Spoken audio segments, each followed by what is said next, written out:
আসসালামু আলাইকুম মৰমৰ বন্ধু বান্ধৱীসকল। আজি গৰাখহনীয়াৰ বিষয়ত ব্ৰহ্মপুত্ৰ নদীৰ গৰাখহনীয়াৰ বিষয়ত দুই এষাৰ কথা ক'বলৈ ওলাইছোঁ। যুগ যুগ ধৰি ব্ৰহ্মপুত্ৰ নদীৰ গৰাখহনীয়াই বছৰি হাজাৰ হাজাৰ বৰ্গ কিলোমিটাৰ মাটি নদীৰ বুকুত বিলীন হৈ যায়। হাজাৰ হাজাৰ পৰিয়াল এঠাইৰ পৰা আন ঠাইলৈ যাব লগা হয়। নিজৰ মৰমৰ ঘৰখন, মাটিডৰা, পৰম্পৰাগত জীৱনশৈলী এৰি পৰিয়াল এটাই এঠাইৰ পৰা আন ঠাইলৈ যায়। বিশেষভাৱে যিসকলে কৃষিৰ ওপৰত নিৰ্ভৰশীল সেইসকল মানুহ। গৰাখহনীয়াই কৃষি কৰ্মৰ উপযোগী উৰ্বৰা মাটিডৰা ধ্বংস কৰে, যিটো পোনে পোনে আমাৰ অৰ্থনীতি, খাদ্য সুৰক্ষা আৰু দৰিদ্ৰতাৰ ওপৰত প্ৰভাৱ পেলায়। ৰাস্তা, দলং, স্কুল, স্বাস্থ্যসেৱা মাজে মাজে ফ্ৰিকুৱেণ্টলি ডেমেজ হৈ থাকে, যিটো আকৌ বেছি পইচা খৰচ কৰি চৰকাৰে পুনৰ বনাব লাগে।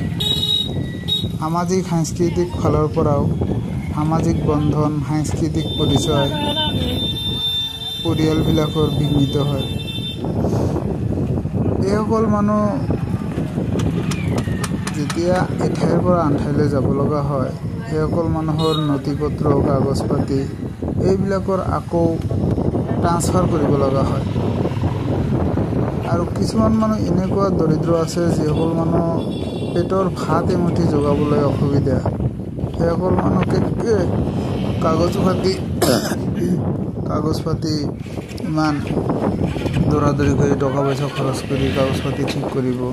বহুতে এনেকৈ কাগজ পাতি ঠিক কৰিব নোৱাৰা হৈ যায়, কাৰণ নিজৰ ল'ৰা ছোৱালীক পঢ়া শুনা কৰাব নে ইহঁতে খোৱা লোৱা কৰাব। নিজৰ যদি ঘৰখনেই নাথাকে, নিজৰ যদি মাটি নাথাকে, তেনেহ'লে সেইসকল মানুহ সিহঁতৰ এঠাইৰ পৰা আন ঠাইলৈ গমন কৰিবলগীয়া হয়, আৰু যিটো কাৰণে সিহঁতৰ নথি পত্ৰবিলাক ট্ৰান্সফাৰ কৰাত অসুবিধা হৈ যায় বা বহুত আখৰ হৈ যায়। এতিয়ালৈকে প্ৰায় 25-30 হাজাৰ গাঁও ব্ৰহ্মপুত্ৰ গৰাখহনীয়াত বিলীন হৈ যায়, আৰু এইসকল মানুহ বিভিন্ন ঠাইলৈ গমন কৰিব লগা হয়।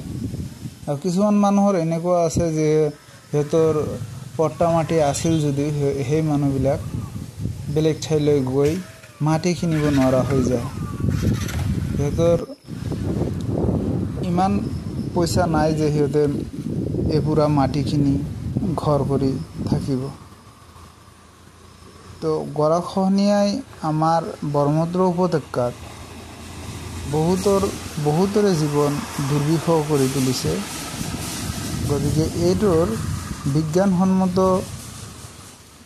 ব্যৱস্থা চৰকাৰে ল'ব লাগে, আৰু এইসকল মানুহৰ চিকিৎসা সেৱা, শিক্ষা ব্যৱস্থা, শিক্ষাৰ কাৰণে উপযুক্ত ব্যৱস্থা চৰকাৰে কৰিব লাগে, আৰু এইসকলৰ মানুহক যথোপযুক্ত স্থানত সিহঁতক এপুৰা মাটি দি কেনে সেইসকল মানুহক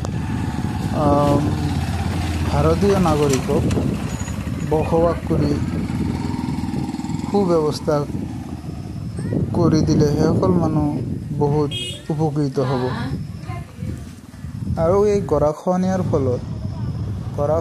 ফলত আমাৰ অৰ্থনীতিৰ ওপৰত বৰকৈ প্ৰভাৱ পেলায়। আমাৰ অৰ্থনীতি দুৰ্বল হৈ পৰে, মানুহৰ কৃষি কৰ্মৰ মাটিবিলাক নষ্ট হৈ যায়, আৰু এই ঘৰ বাৰী ভাঙি লৈ এঠাইৰ পৰা আন ঠাইলৈ যাব লগা হ'লে বহুত পইচা খৰচ হয়, আৰু যিটো আমাৰ অৰ্থনীতিৰ ওপৰত বেয়াকৈ প্ৰভাৱ পেলায়।